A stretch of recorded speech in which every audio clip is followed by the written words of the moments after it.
Good stuff. As long as you got my best side, man, you know. Hey, they call the best side. You're concerned about the best side. Hey, dog. Man, you don't wanna open the podcast. No, it's yours. I grant people the opportunity. No. to just do your come thing, here man. And then they The get most to marvelous see guy. You should your thing. No, man. But I don't think I'm there. In fact, I'm not, because now I was able to pick up the conversation we had in the car. Because I thought I was the smartest guy at the time. I'm like, Smartest. But that's not the case. Is it? Yeah, so that's not the case. Maybe the most handsome, I don't know.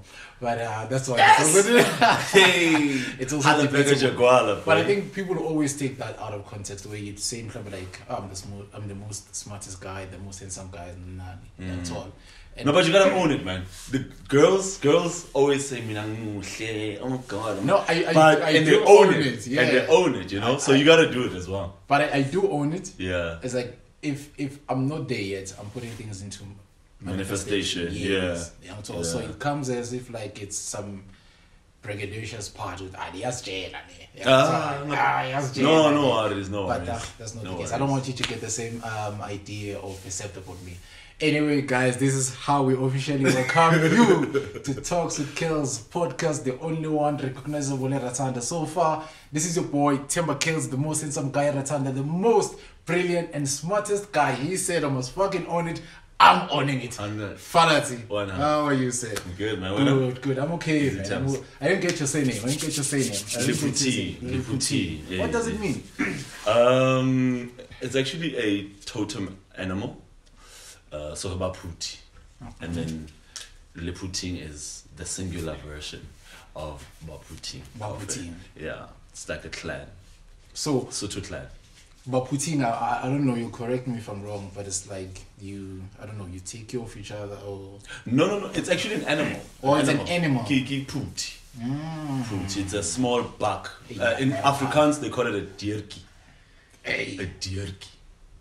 It looks like a springbuck when it's small. Yeah, it doesn't grow big. It's a small one. It's a small. Right. Yeah, with small horns. Blah blah blah. I'll send you the picture. Put it up. I'll put it on the podcast. So I think today you guys can be grateful of one thing. You have the two most handsome guys at a time. I'm just saying. I'm just stretching it out a bit. We don't have a fuck, I don't own it. What do you mean? Own it, man. I don't have a fuck. You're more handsome, boy. Come on, bro. Clean. No, clean. Standard. No, you know you're clean and handsome. Yeah. See, faggot are in the same bracket. It is what it is. Yeah. Oh, okay.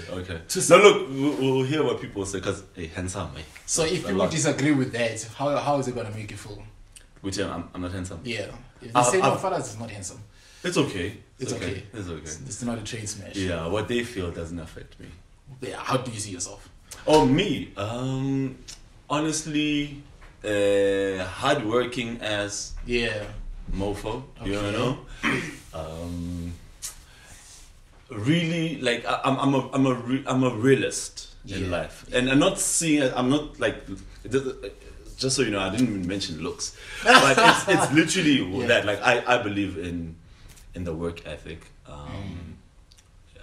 You know, beauty comes after, man. You know, you either work towards something first, and then it becomes you later on. I remember in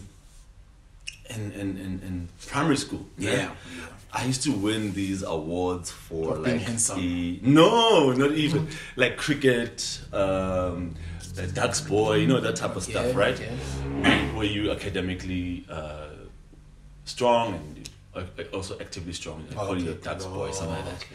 And then, but he has fun an hour, and I'm like, that's what I like.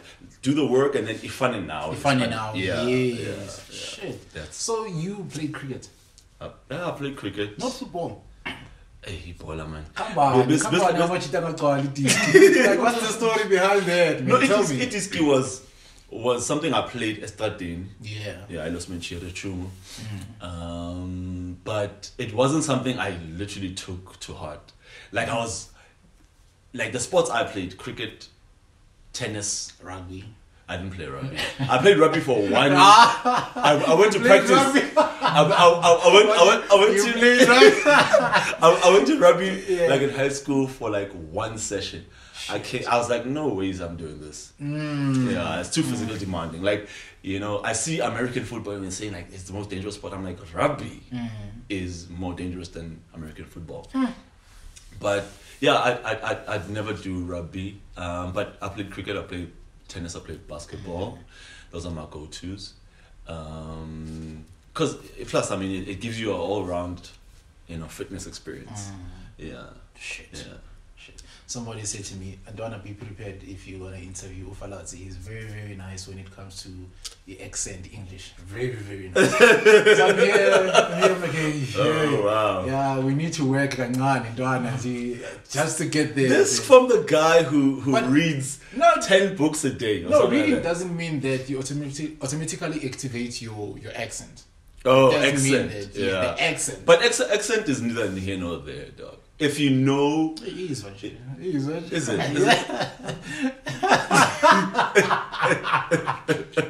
This guy. I feel like he's going to be clowning me. No, man, I'm just being honest with you, man. Yeah, but you... Yeah, so but also it depends who taught you the English, you know what I mean? Who taught you the English? That's the question I was coming to. Well... My mom. Big up. Oh, you're just joking. No, it's my mom. Okay, cool. But the fact that, you know, I got into tapes early, like I think she was so focused on like actually my family was so focused on learning so much because my mom worked at primary school, right? Makes sense. So they used to get these educational packs, like for instance, like math on tape. Okay. Or what? So the guy speaking there on the tape is obviously a proper English guy telling you 1 plus bot mass, telling you the concept of bot mass, blah blah blah. So you get to hear English from there, and then television, obviously, and then then you get influenced by hip hop. Yeah. Then you start getting the gist of the words. Like I remember, because I'm Sotho, my R's were rough. Like I used to be the guy, you're not the only one. Who else? He knows himself. That's why he's looking at me. Yeah. So I remember in my geography class in high school, Miss Freeman was like saying something like, "This is geography." Yeah. That's how I used to say it. Geography. I don't know. This is geography. And I was like, what did I say? Because I wasn't conscious. I wasn't conscious because your accent, from your parents or whoever you speak around. And I grew up in a Sotho household. So those type of things you only learn when somebody says, "Hey man, you're actually saying that with a lot of R's." And I used to be very guy. Yeah, but give us anyways. You gotta put out the accent. And the accent is nice, bro. The accent is nice, man. And a bit of your childhood. Where did you grow up? How did you grow up? Were you always around ladies? I don't know, man. I'm ladies. No, but like, how did you grow up based on your childhood? Experience, again, coming to the fact that you were so well polished when it comes to English. Didn't you get dissed around? Hey, I didn't the English. Funny enough, I've had those situations, but it wasn't for English. Okay. It was mainly because I didn't speak English with non-English speaking people. Like when we were president. No. Okay, I started at Takulla. Then by grade 3, then we moved to my parents moved me to Indian Town. Okay. Heidelberg Primary School. Well, now Heidelberg Primary School. Yes. And I started there. Then they took me back a year because I was, I think, too young. I got into school very young. Then they took me back a year. And so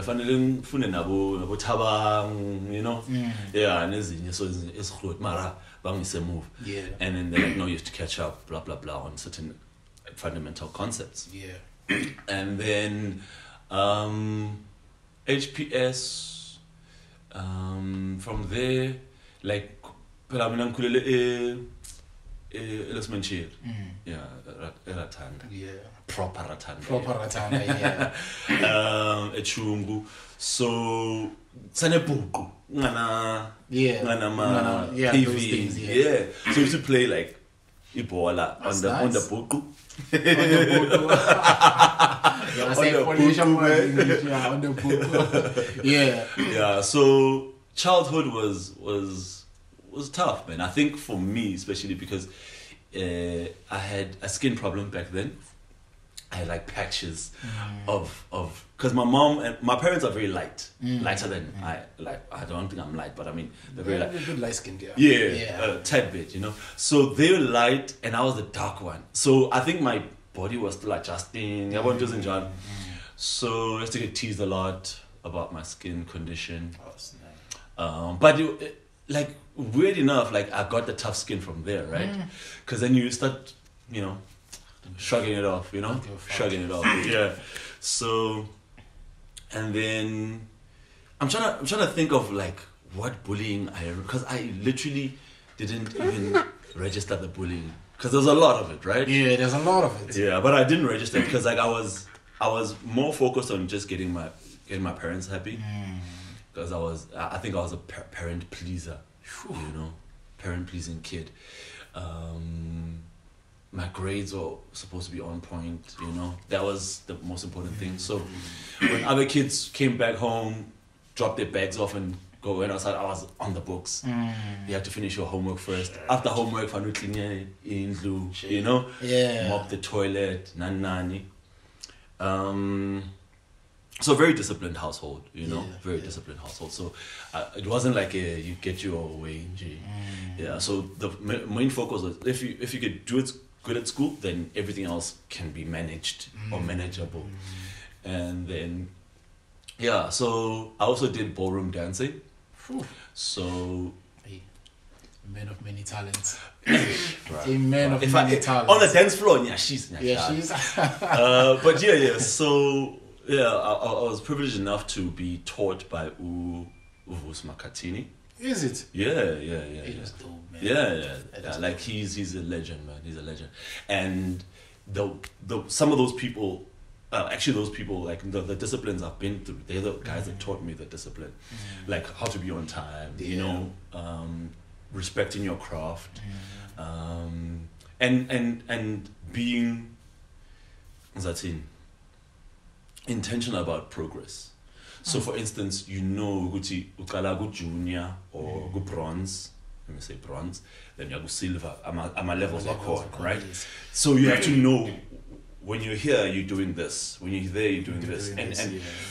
And progress. The demand is different again. Definitely. I mean, age and maturity as also plays a role because then uzofika lapha nenze mistake nepartner yakho. And people are watching. It's not like, and there's judges. You can't redo this, man. No. You can't take this back.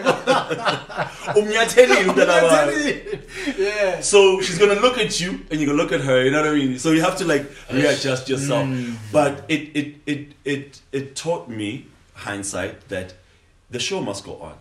I'm a mistake, but you must still carry on. You must still get the job done. The song's still playing. Your routine is still on. You must still remember, Gucci, there was a 2-step before that one. Okay, sharp. Carry on with it. So the discipline elements, I think my parents made it easy for me by getting me involved in so many things, because they also used to dance. My parents used also to do ballroom dancing, back in the day. I don't know if it was a thing or it was a trend. But it was trendy. Sure. Man, I don't know. They said they I'm phone keeper. No, igama hence general in plural they, but it's actually one person. Oh, okay. We don't know if the statement is true, but we hope it's true. So they say this guy was the first person to own a Mac at Ratanda back in the days. Really? Yeah. Was that? And I want you to confirm that story. I don't know if I was the first person. No, we're not saying he's rich. We're not sending anything. Far from it. I actually earned everything I got, right? So I was in varsity. When I got to varsity, first year was a wreck in terms of academics. I went to University of Pretoria, and obviously, like being from a small town, never been out, never did, and this speaks to a lot of experiences that everybody else would have, as well, going from a small town to a big city like that. I was in Pretoria, all these lights, whatever you're gonna call it, and opportunities, and I started knowing. I think that's when you start knowing yourself. Ratanda, can you cook? Can you not? Those type of elements. And I think my second year, I was starting to settle down, and that's when I started doing promotions. So, because it might be being from the family, you know what I mean? So I had to do promotions, had to get an extra buck here and there. Worked for a company called Ligua. I don't know if they're still around even.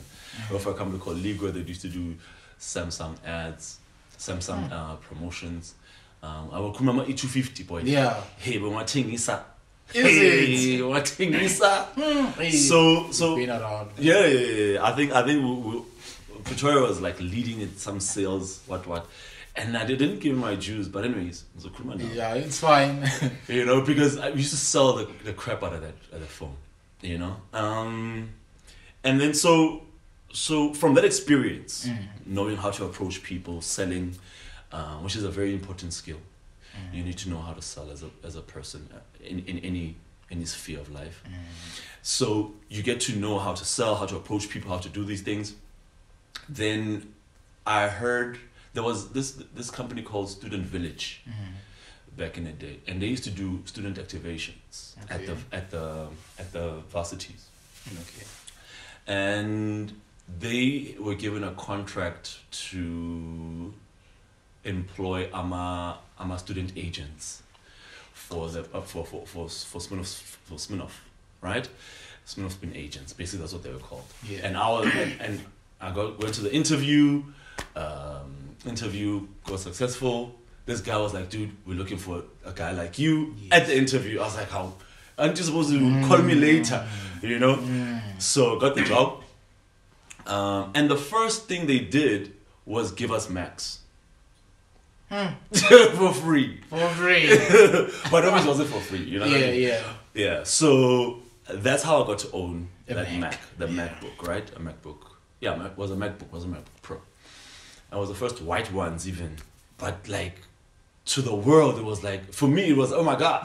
Because I went from e-box, boy. Yeah. To a comfortable one. And remember, when I went to varsity, I took my box. Yes. I took my box.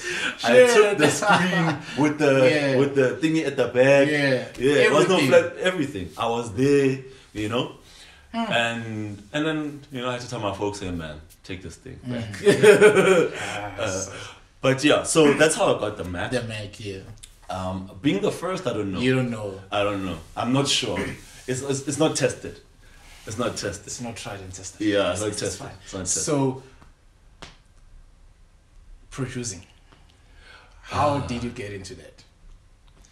I had friends who love music, and I love music too. So, I actually was a producer / beat maker based on just the surroundings, right? Okay. So I met these guys in varsity due to my in the streets, in the game, doing this spin thing. So I'm around creatives, and I used to write actually. I used to write poetry. I still do. And there were poetry sessions, so poetry session, so that interest of being a vocal person, arts, blah blah blah, and then what happened was that when I got the Mac, now that was easier for me to produce the music, right?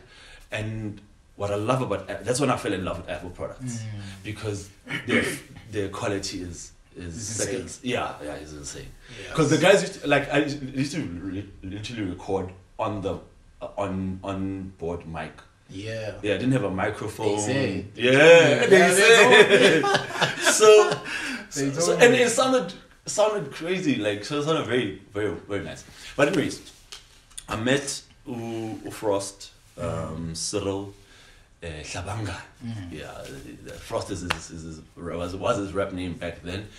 And so the interest of now recording was there, because this guy was good with the pen. I was like, damn, okay, this is nice, you know? So I started, doing my beats or compositions based on what I could hear, like sampling this and that here, putting it together. I'm like, hey, this sounds nice, you know? And I started first as an arranger, because there's a difference, right? You can get a song that's recorded by somebody else and the beat is made by somebody else, and rearrange it so that it sounds better, right? That's an arranger, right?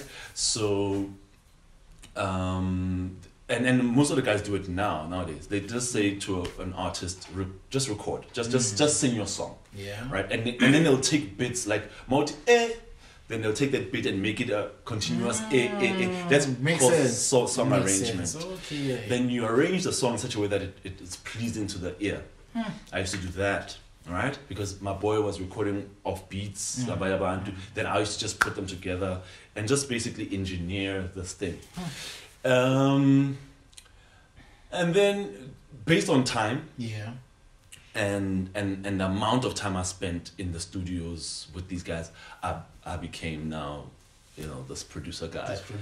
Yeah, who could tell you about levels, and I could see if you're peaking, then dun. Yeah, so that's how I got into production, based on my friend who was doing this thing, So proximity, Proximity. Yeah, just proximity. Shit. Maybe they could tell you some other story, but that's how I remember it. Yes. I'm just asking myself, how is it possible that you've exposed yourself in so many different fields? I'm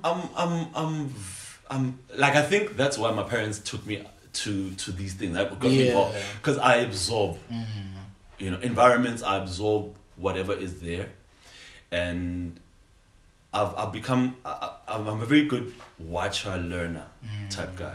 I could watch you do this thing and be like, I could do that, and I'll try it once, twice. You can open your own podcast. I probably could do a podcast. I could probably interview some cats. Nice. You know what I mean? Nice, So I'm a very, very observant learner. So most of my learning comes from that. That's my basis of learning, like observation, trial, error, redo. Rinse, repeat. Yes, rinse, repeat, man. Rinse, repeat. Yeah. And while we're still on that one, JT, Mesma Gandhi, Sweet Kid, you've produced for them. Oh snap! Yeah. So back in the day, these guys used to come to my house, bro. Used to come to my house, and Sweet Kid, he was still like a kid. Not the Sweet Kid now. Nah, no, he wasn't king. He wasn't king, Sweet Kid. He was just Sweet Kid. Yeah. And he was so vulgar, bro. So vulgar. He knows. He was so vulgar. I was like, dude, why are you swearing so much? Like, I don't even know the story of the song. All I'm hearing is F this, pussy this. I'm like, hey, man. And then, so he had to refine his art, right? As well, his craft as well. The pen game was refined. Even, I think JT used to say this a lot. He's like, dude, when we were actually at your studio, we weren't actually there to record. We were just there to listen to you talking about what to do. You know what I mean? Yeah. Because there were things like, I think, the guys didn't know about Samro or just getting your stuff registered. So the stuff that I learned because I was studying entrepreneurship, so part of the entrepreneurship program is to learn about IP, intellectual property, and how to register different properties as well, right? And so I was just basically saying, oh man, you just have to register your stuff, blah blah. And they're like, dude, register what? It's rocket science to them. But it also shows where we were at that time. Lack of information. Fuck. People didn't like these companies weren't really reaching out to actually even now, like the information is available obviously, but they reach out to say, you know what, since you're in a school where they see privilege, art as a privilege, let's teach the other element, right? Of what's the business like? What do you do as an author? How do you write and publish your stuff? How do you copyright even? You know what I mean? So that you know these things off the gate. Especially if you're creative. Like, I mean, you can see a kid who's creative. Exactly. Yeah. One of the schools that actually heralded, and I saw it, was Nigel High. Nigel High had teachers who valued talent. That's quite rare.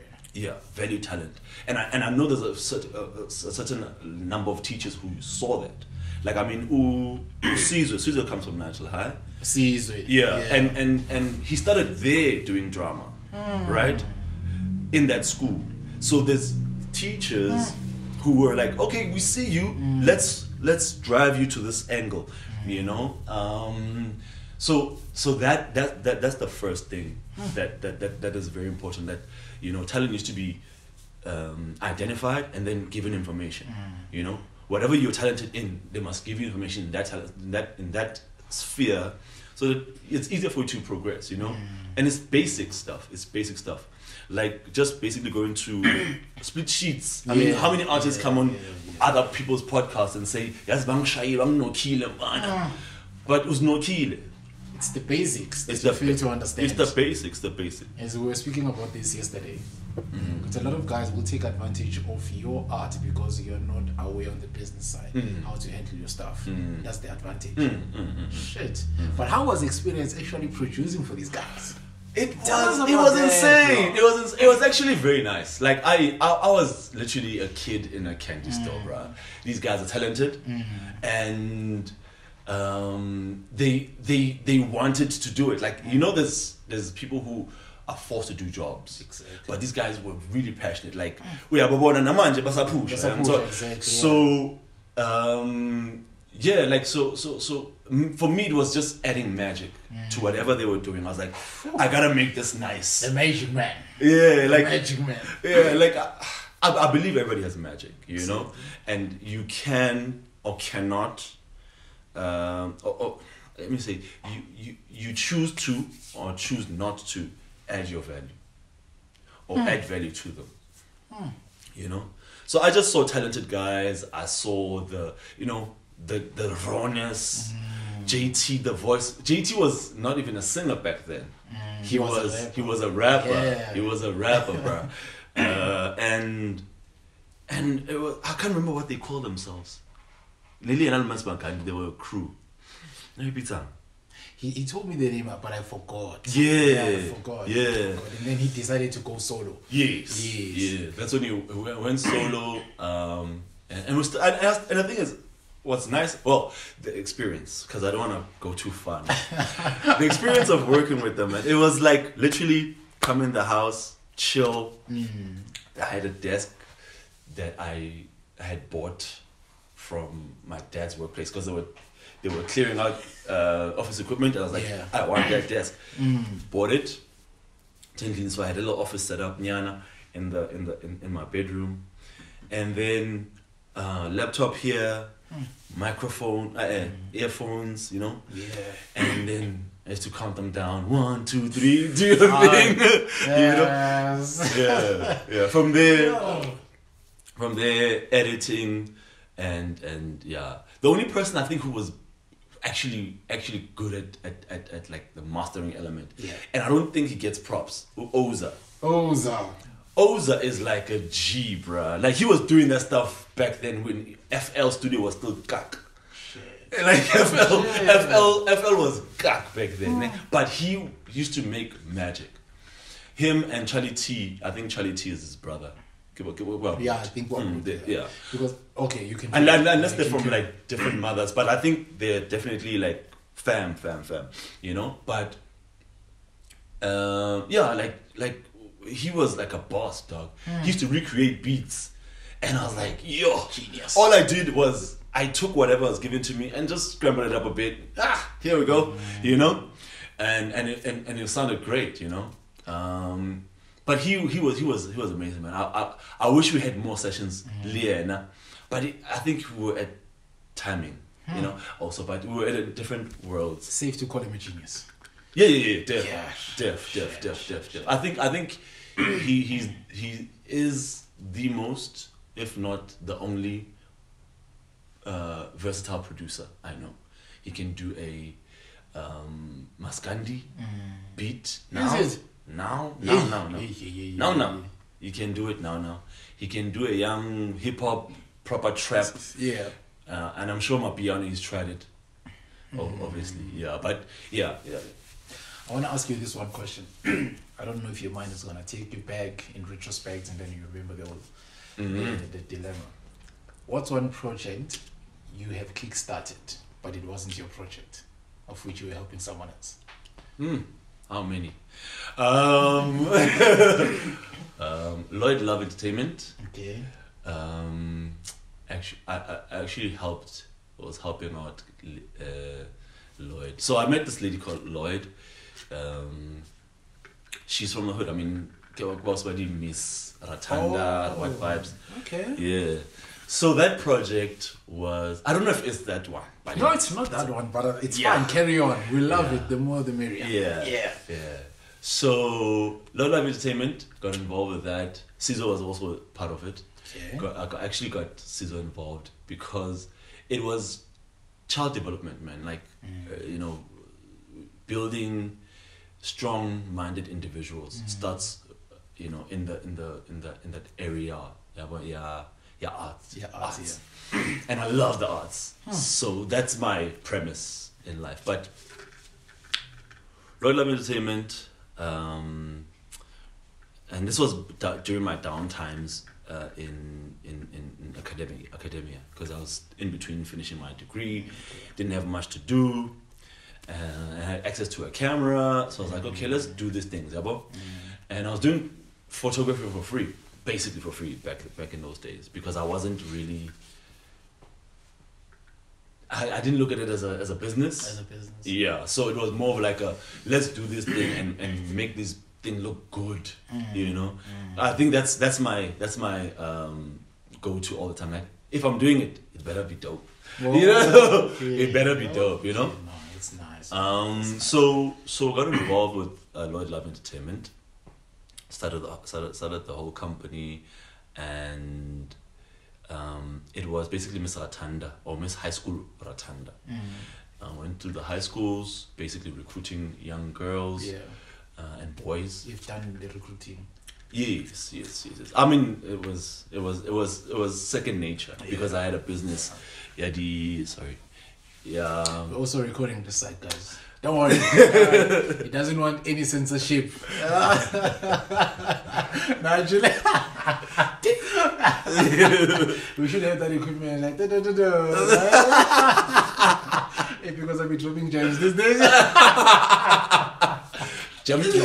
No, man. But based on that one, JT told me this amazing story. I was like, hey man, Ufal gave me $7,000 to kickstart the project at JT. Oh yeah. And then he said, hey man, he never asked for it. Yeah. He never said, brother, pay me back. Nah. I was like, yo, bro, he fell. And then he cried on the video, and he fell. He started crying. I was like, don't cry. He did?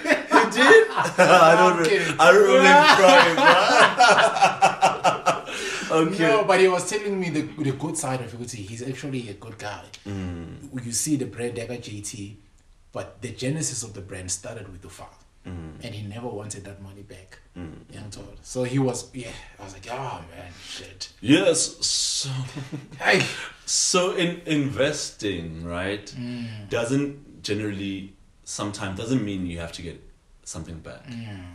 And I got taught the joy of getting something back is that things are moving for your life, you know, because I can tell you stories where we were trying to do stuff back in the day. Like, I think I was young, man, and it's funny. So got my donation. I vibe for my donation. So now, fast forward, we're now trying to elevate young kids and Miss Ratanda, getting them to public speak, blah blah blah, right? Similar to what Mucha's doing, but obviously on a much smaller level. Yes. And we go to people like Abu Buddhist Konde, Themba's Konde. Yeah, I think it's Themba's. And yeah, Themba's Konde, you literally ask them, dude, this is what I'm doing, can you? And without hesitating, like, nah, here's some cash. Sure. Yeah, bro. So I saw what other people do with passionate belief. Because I was passionate, definitely, you know? So, and he was passionate, so I was like, man, you know what? Homeboy, if you make it, you make it, you know? Yeah, it's for you, you know? It's for you to mess up. But the opportunity and the resources, sometimes, that's all what people need sometimes, you know? Yeah. You know, but I didn't give him $7,000 like that. I don't know what the figure. You know? Maybe it was more than that.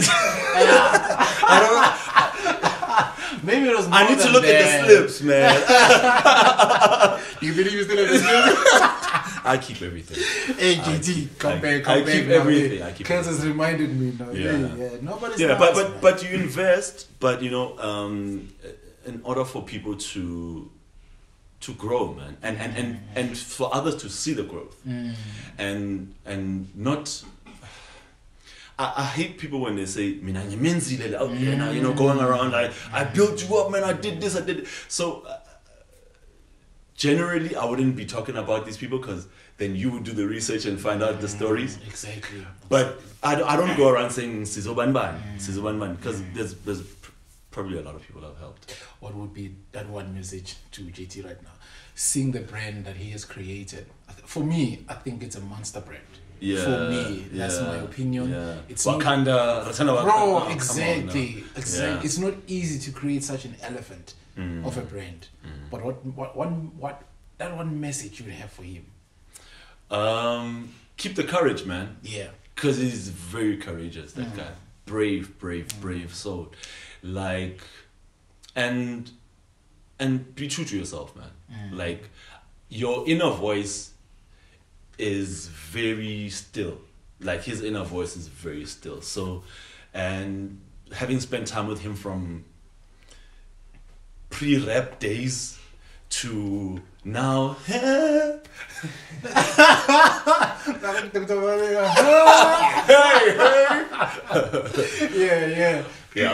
but to now, like, he's kept his inner voice very still, and I think that's his superpower, you know. Yeah, he listens to it, and some people don't, you know.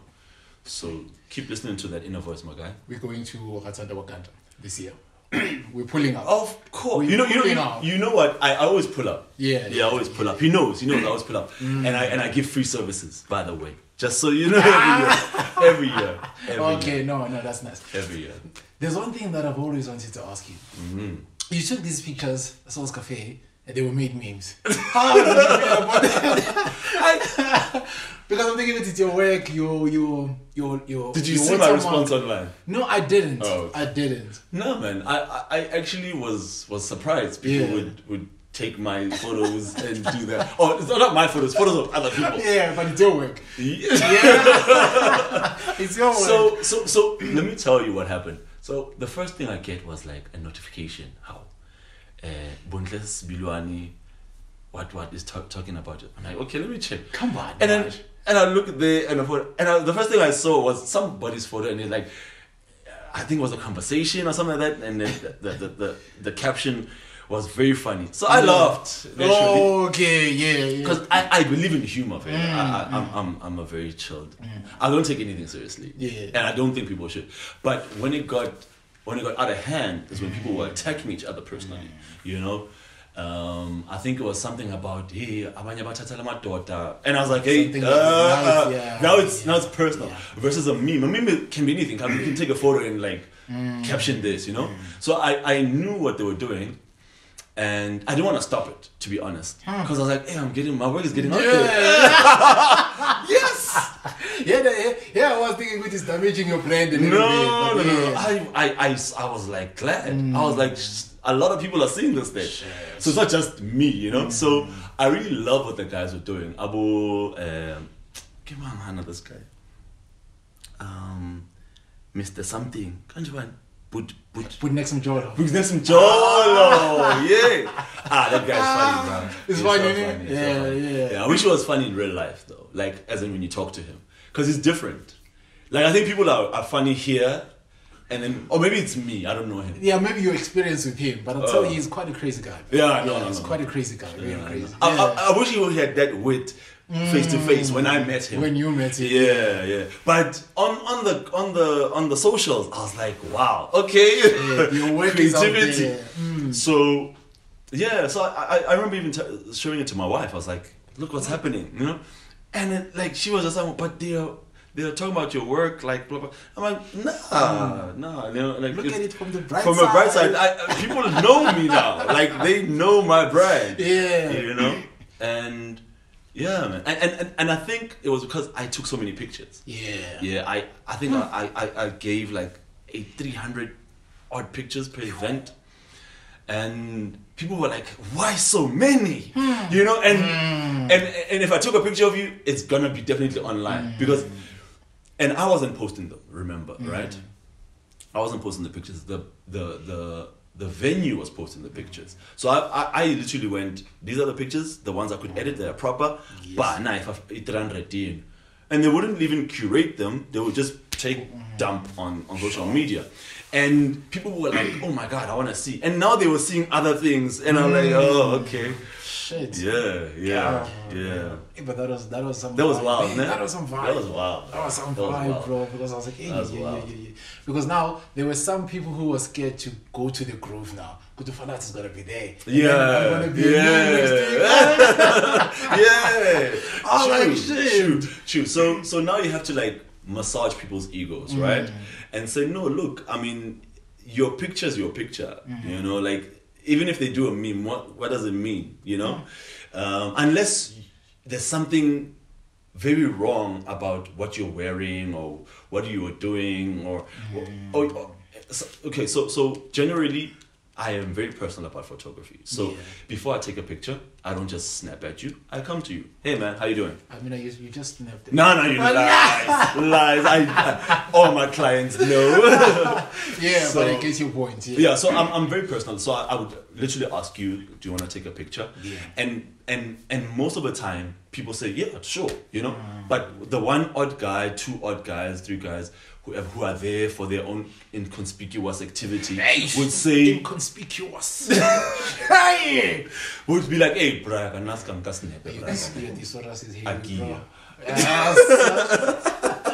heavy. I told you stop this.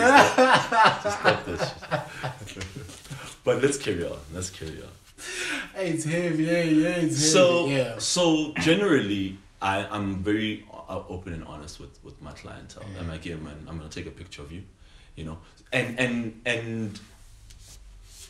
like verbatim, right? Is if I've taken a picture of you, uvumile, it from a distance I can still snap you, right? Yeah. That means you've accepted the clause now again. Yeah. So I generally take people like that, like you told me namhlanje, and you know they're like, alright, cool, namhlanje is on, you know. That's how you move. But now it became an issue because now, you know, you get to an event and people are like, I'm tired. But what happens is that with people, once they say, boy, they come back. They come back. I'm shooting. Boy, I'm like, now, what's happening? What's like this bipolar activity? But I understand, you know. I understand. So I was never heartbroken about him. I'm actually like, oh great, let's edit it. Let's keep moving. Oh my god. Yeah, because the editing time, like, I'm a creative. That's where the work is. Yeah, the editing time. I know a bit about that. Tell us about how did you get into photography? Photography, interesting story, man.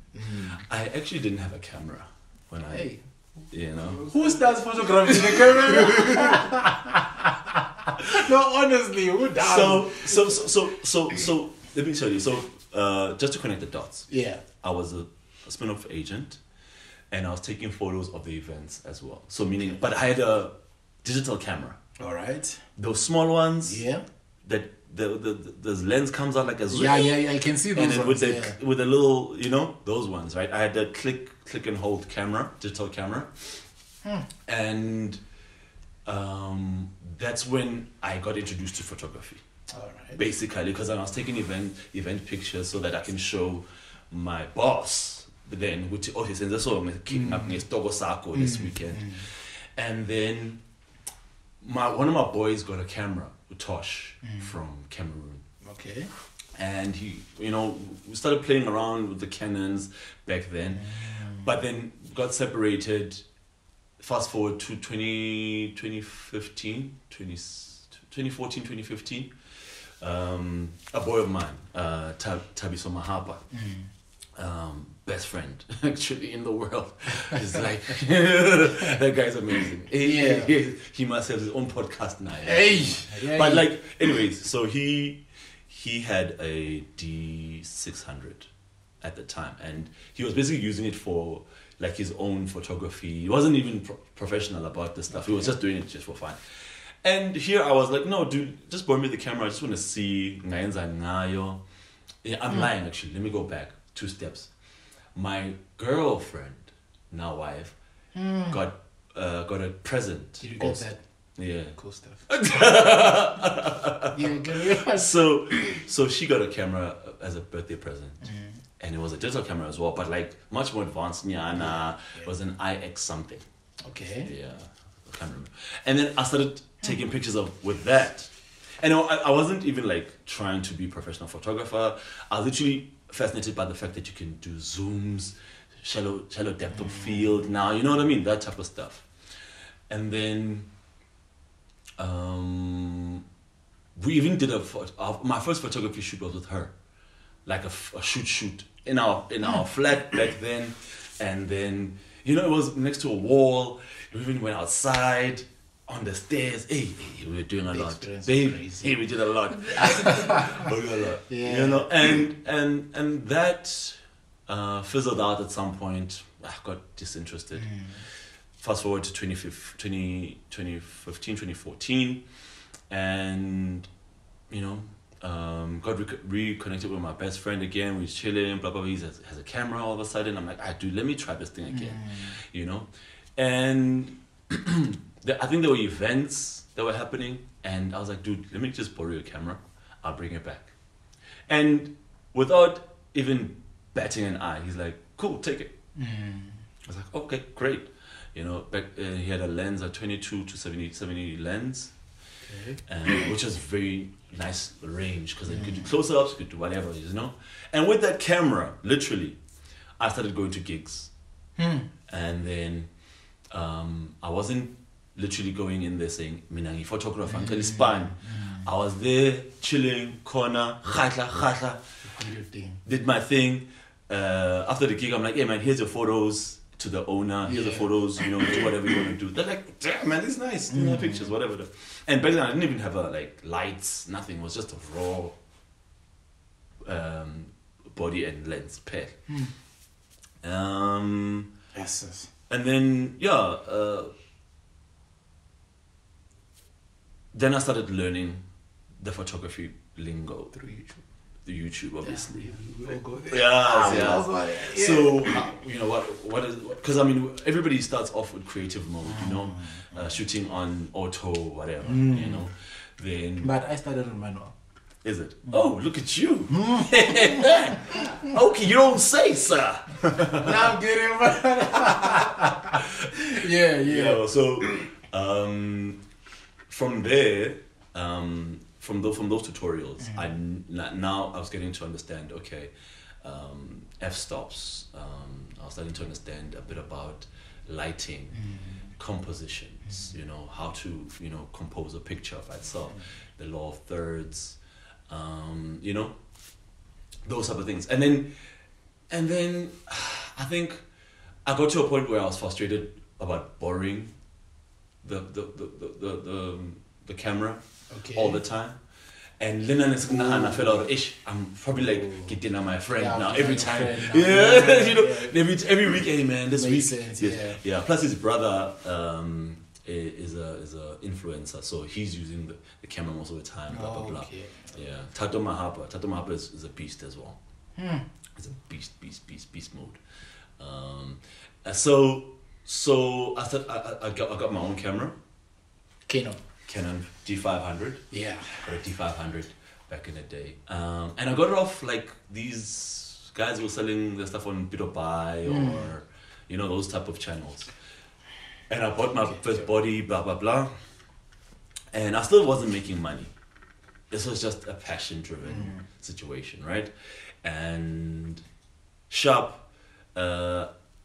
When I got that D500, that's when I was doing photography with the kids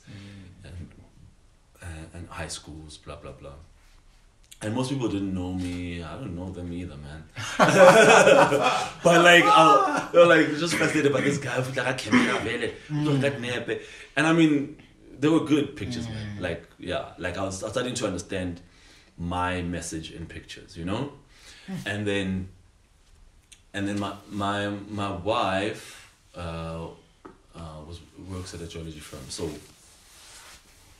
these guys have passions. Obviously, some old guy was there called Ken Lovell. He was a photographer, professional photographer for years, and we went for a shoot at his studio.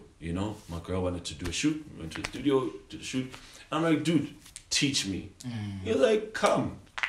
So that was my first mentor, live mentor. The first mentor was YouTube, obviously, but then the live mentor was him.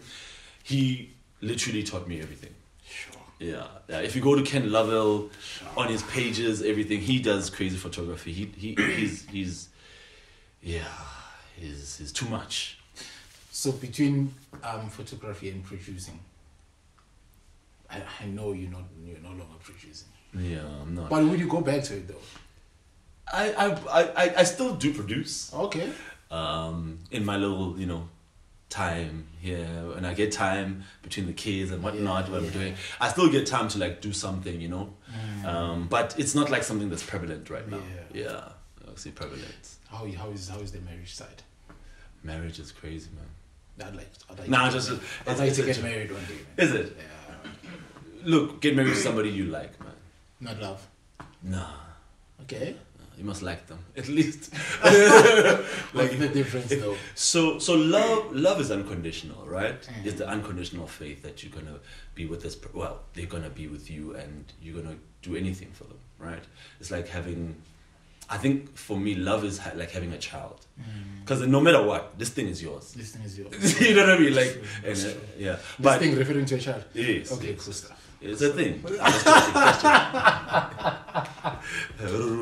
No, I'm kidding, man. Yeah. So you have to like them, man. Like, you have to really like them. Like, being with somebody you don't like.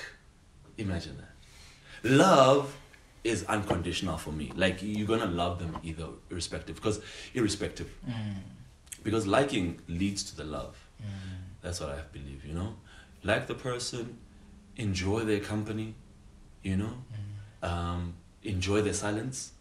Okay. Enjoy their ups, their downs, because then you I don't know if you've ever been in a relationship where you can make your partner mad, but because they are mad, it makes you laugh. Oh, like the way they are mad, like why are you mad like that? You know what I mean? So I think that's also something that contributes to how long I've been with my girl. So we've been together for like more than 15 years. Hey, this guy. Your reactions again. So we've been together for more than 15 years. I've never lost that a year. Really? 15 years. Yeah. Married for 2. Been married 2 years. So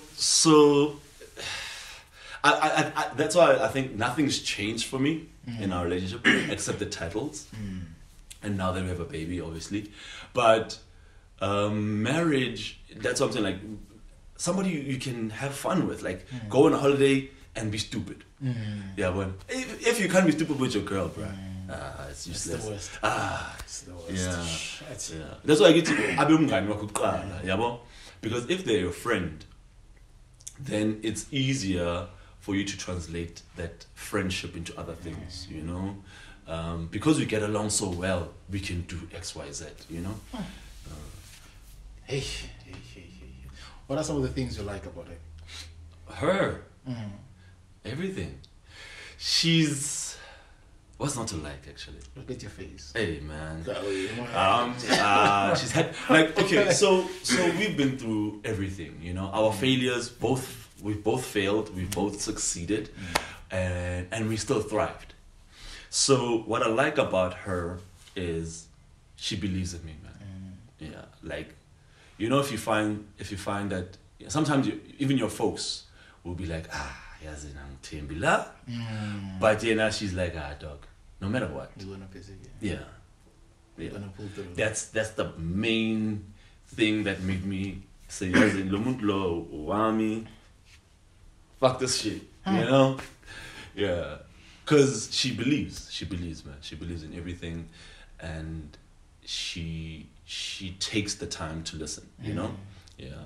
Because I have lots of ideas. Sure. You know, my mind is dangerous. Is it true though that if you have the right partner behind you or beside you, whatever case it may be, in front of you, from all spheres, is it true that they activate some kind of hustle instinct in you? It's like your hustle is different because you know what you have with this person. Nah, I don't believe that. You don't believe that? Maybe they might enhance it, but if you're a hustler, you're a hustler. If you're not, you're not. Whether there's a person beside you or not, right? So I think they should enhance your features more than anything. A partner should do that, you know. It mustn't dim your light. You know, the fact that she's there now, I can do more. Yes, but that's what I meant. Not to say like kickstart where basically you have nothing and then def. I understand. Sorry, man. Yeah, I understand now your question. So yes, definitely, the hustle spirit is more refined because then you feel like there's an accountability partner now. You know, and I think if you do any sort of like personal coaching, blah blah blah, they tell you you have to have an accountability partner, and she's been my accountability partner. Besides my friends, you know. Besides my friends, and there's been some key people in my life like Masiko Moroka, who was my first business partner. Okay. That guy taught me, gave me entrepreneurship practically, like. You know, yeah, like you know when they say you need a product, he was like, let's go make it. Yeah, that guy. Sure. Yeah, so he like people that can and also passion, right? Remember, like, there's nothing worse than a passionless business, right? There's nothing worse than a passionless business. Sure. So, for instance, if McDonald's were doing burgers and they weren't passionate about burgers, they wouldn't have succeeded. You know what I mean? They wouldn't have succeeded, right? Because those guys, if you watch the movie, they were passionate about making burgers. They were really they wanted to make the nicest burger, blah, blah, blah. Refine the product, refine this. Next thing, the process must change. They did that because of passion. They were outwardly passionate about what they were doing. But, so you need that first. You know, that's the ingredient, one of the ingredients in entrepreneurship that helps you. But then you need to solve a problem. And for people. Yeah. Your businesses should be based on solutions, right? So needs based. Somebody needs a great picture. Need. I'm going in there. Yeah, and they'll pay for the need. Or somebody needs potatoes. You go into agriculture. You plant potatoes, you sell potatoes. It's a need-based business. And that's what most people don't do in their analysis of when they start businesses, right? And also you must test the product, right? Okay. And testing the product comes with those times when you're doing it for free. So for instance, I would go to gigs, shoot for free, blah, blah, blah. Until a point where somebody said, man, how much are you charging? You understand? Now you know you're valuable. Because then they're trying to put value in your pocket, right? I get you. Yeah. I get you, bro. Yeah. I get you. Yeah. So most people, what I tend to always do is try to be as refined as possible. Yeah. Before going to market, right? Test the product, make sure that it works. It works. It must work. You know, does it look good? Can you do variations of the same product or service? You know, because somebody's gonna come through and say, I mean, ayazi ngifuna ungishaya isithombe from above. And you're like, I haven't refined my skill to do that, man. You know what I mean? So you have to refine your art to a point where now, like, if anybody asks you, there's very little you don't know. But never block yourself from being teachable. Teachable spirit, goes a long way. Never block yourself from being teachable. Teachable spirit goes a long way. Hundreds. I want to know, how have you dealt with people complaining with your pricing as a photographer? Hey boy, I do it. People don't know. That amount, that amount for each one is 15 or 20. People don't know my pricing. Yeah, but they believe I'm expensive. No, because that's their perception. With photographers. Yeah. With photographers are expensive. Yeah. I've had that a lot, and I'm like, what do you mean I'm expensive? What is expensive? What is expensive? Yeah, but you know what I've taken? If it's expensive, probably not for you. Yeah, you're not my market. Yeah, well, straightforward. This guy. If it's around the bush. Yeah, if it's like that, but I obviously tell people to go look at my catalog and tell me if decide if it's worth the money. Because you can't be asking for a Rolls Royce, right? Yeah. And then budget Chrysler, 300. So I think also it varies with what you want. But also in my business, I've refined my business so well that I know my markets now. The event guys, there's certain tiers of events that I do for corporate stuff, and then there's personal business. I know I'm a 21st was a Lokshini, I'm 21st was a suburb. There's two different markets. Yes. And you have to be able to charge differently. And obviously when you charge differently, it's not the same equipment, right? Yeah. Equipment, yeah. Okay, cool stuff. Your top 3 photographers at Ratanda. Top 3? Yeah, top 3. That's a lot.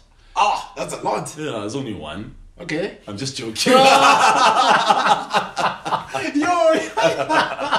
Hey, you had me there. Now I was locked in, interested. Hey, what's up, man? Hey, you had me there. Skis, boy. Yo, bro. Top 3 quick. Don Graphics. Number 1.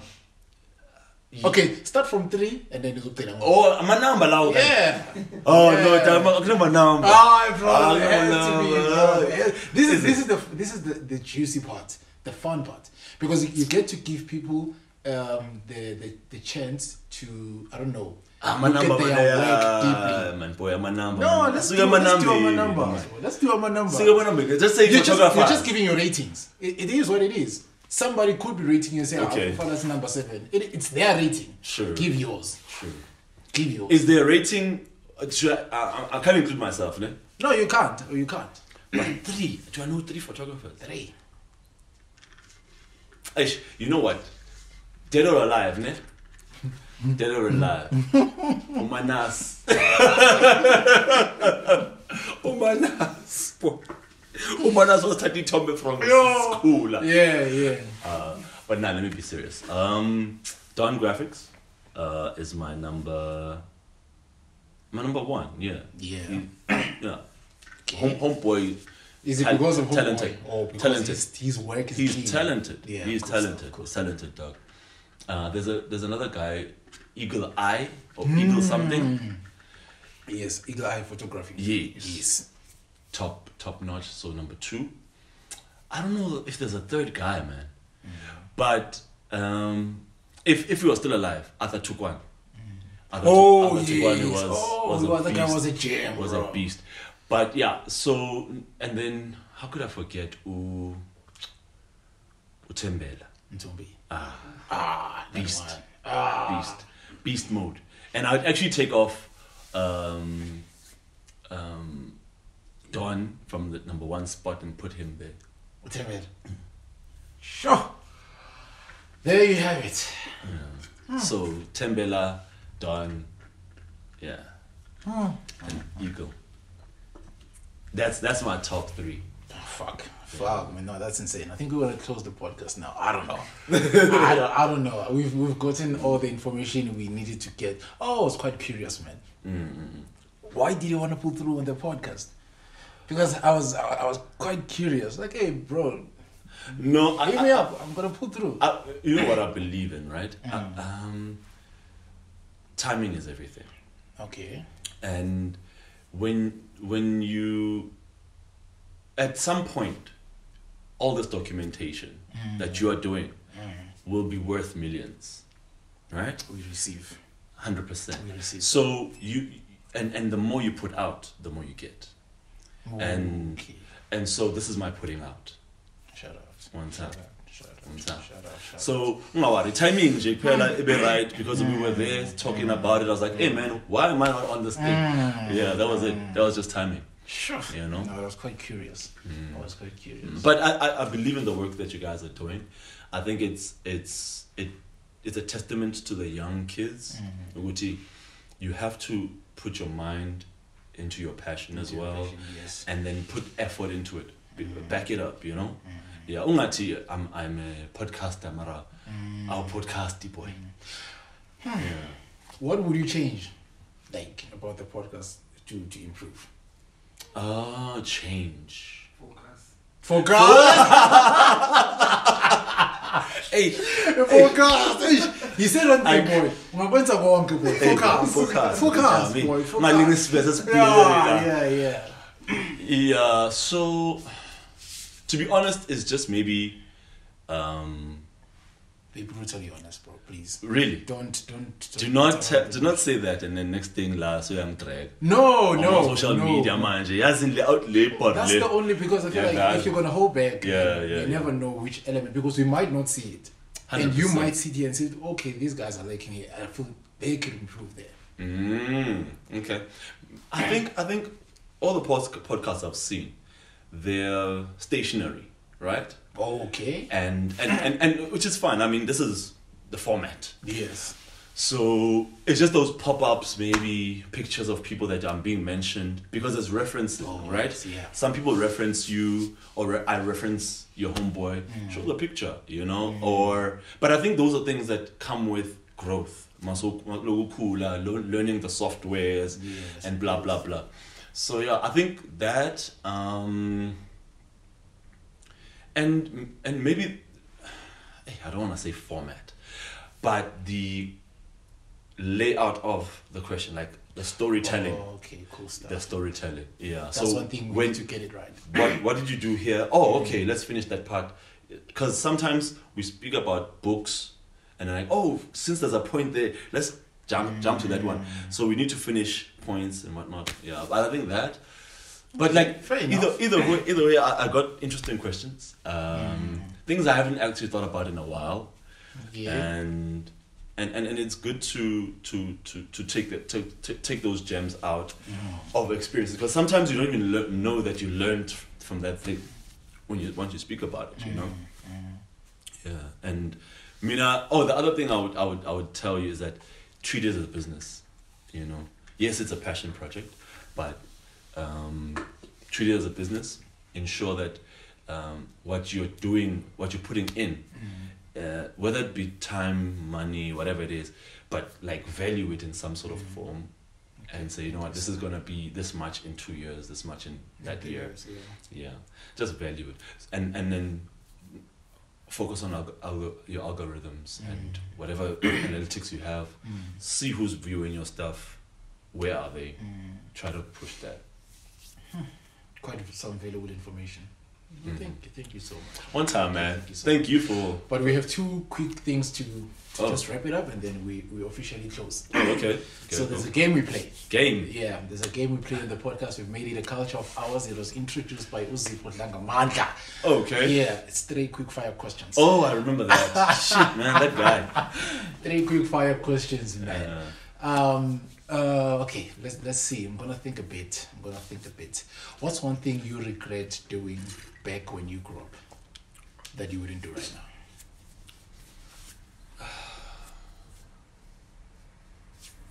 Quitting.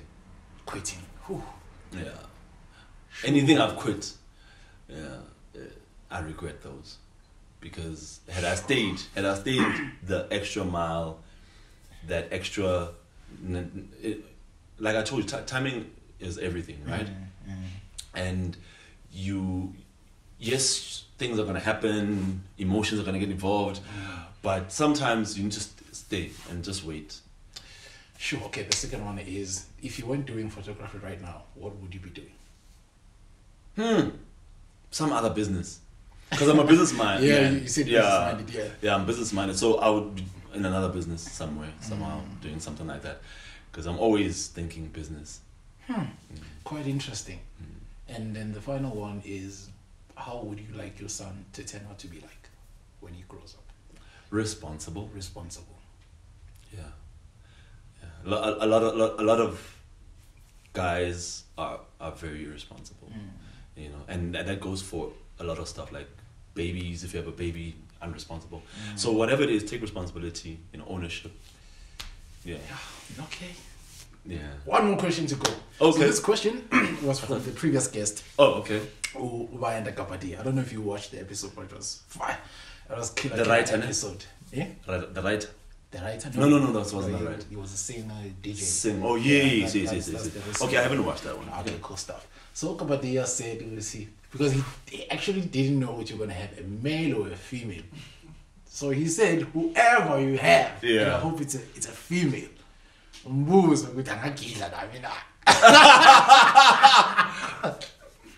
So the Kapatia. You know my type, bro. You know my type. Yeah, man. No, it's chill. And what's one question you would have for the next guest? The next guest.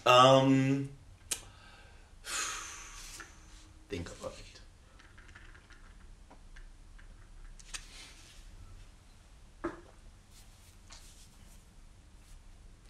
it. What's your next? Yo. Yeah. It's actually like a company that I work for thing, but like, yeah. What's your next? Yeah, what's your next? Do you understand it? Yeah. No. So kuluma afterwards. Because now we're going to give them a clue. Yeah. I told you we're going to give them a clue. But what's your next? That's very powerful, man. Shit. Because, I mean, it could be a photographer, it could be whatever, it could be somebody who's doing modeling. What's your next? Yeah, what's your next, man? Shit. Guys, we've had Falatsi Lephuting, right? Yeah. Even always on the show in a different way. But we had... Thanks, man. Thanks. Fam. But most of all, thanks for your time. I think time is the most valuable thing more than anything else. 100. From your first that you were able to dedicate that 1 hour or 50 minutes, it means a lot to us. 100. Hopefully, in the near future, we get to have him again on the podcast. We don't know, man, what other business ventures we'd like to explore into, but we hope that God pulls through, gives you all his blessings, and all the best on your future endeavors. Receive. This is your boy Kells from another fantastic episode of which we have had in these new premises. Guys. This is your boy Kells signing out from TalksWithKellsPODCAST. Danko! One time, man. One time. This was nice. Hey, this was nice.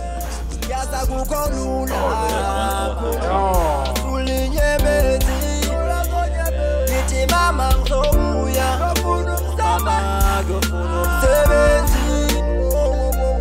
yaza kukhulula alakahle suliyemezi mama sengiyabonga ukhulisile noma nobaba sekashiyile ngiyahamba ngiyosibana ngisokolile indimi idlalile ekhulu sikubonile yaza kukhulula ukambushio mama yetu hambuyosebenza yaza kukhulula ukushiya umsale yetu besu hambuyosebenza ngizomzamela imali ngizowakhaleleka ngizophuma ngingaphandle ngiyophandela mama ngizomzamela imali ngizowakhaleleka ngizophuma ngingaphandle ngiyophandela mama